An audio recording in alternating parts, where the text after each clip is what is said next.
Hello, hello, j'espère que tu vas bien. On se retrouve pour une nouvelle vidéo pour parler de l'angoisse, du stress et de l'anxiété.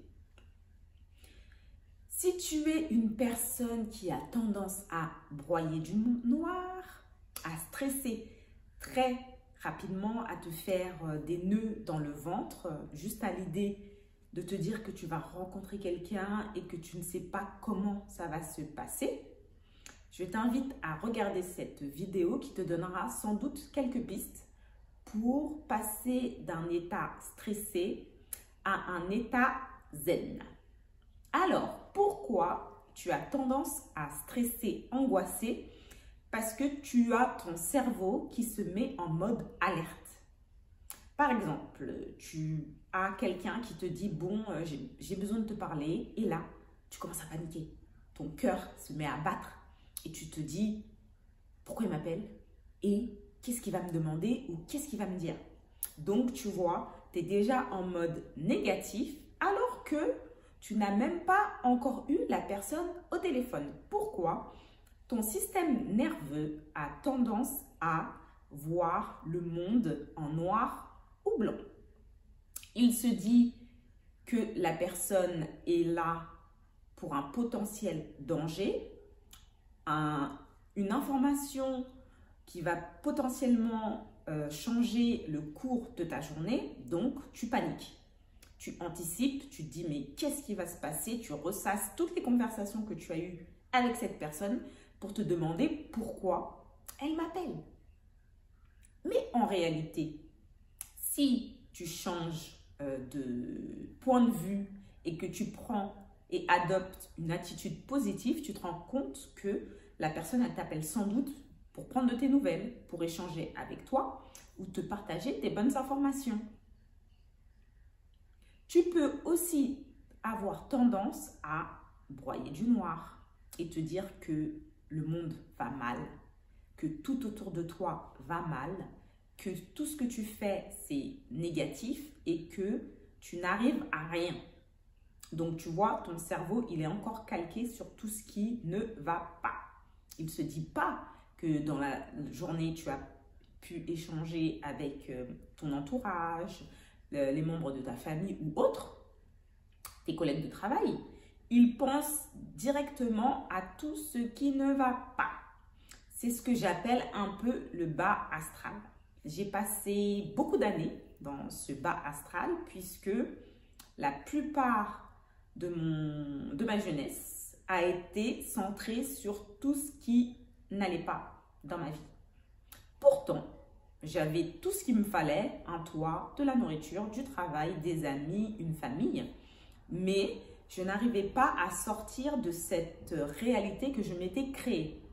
Pour moi, le monde allait très mal, j'étais stressée, angoissée, maman solo avec mon fils et je me demandais comment on allait s'en sortir.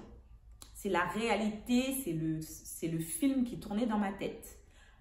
Et si aujourd'hui je suis capable de prendre de la distance et me dire que finalement, j'ai passé le clair de mon temps à broyer du noir alors que la réalité était tout autre, c'est parce que mon cerveau était habitué à ça.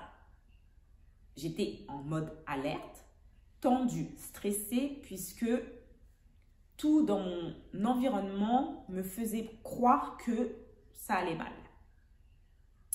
J'étais en mode survie. J'en ai parlé dans plusieurs vidéos de ce que c'était que le mode survie.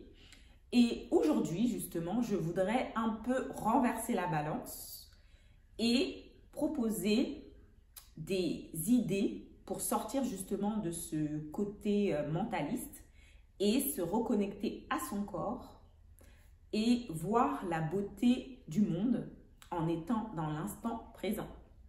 Si au lieu de penser à mon passé et à mon futur, je me concentrais sur ici et maintenant, je me rendrai compte que tout va bien. Je respire, j'ai la santé, Dieu merci, et je n'ai aucune crainte à avoir. Je suis ici, je respire, je prends mon temps et tout va bien.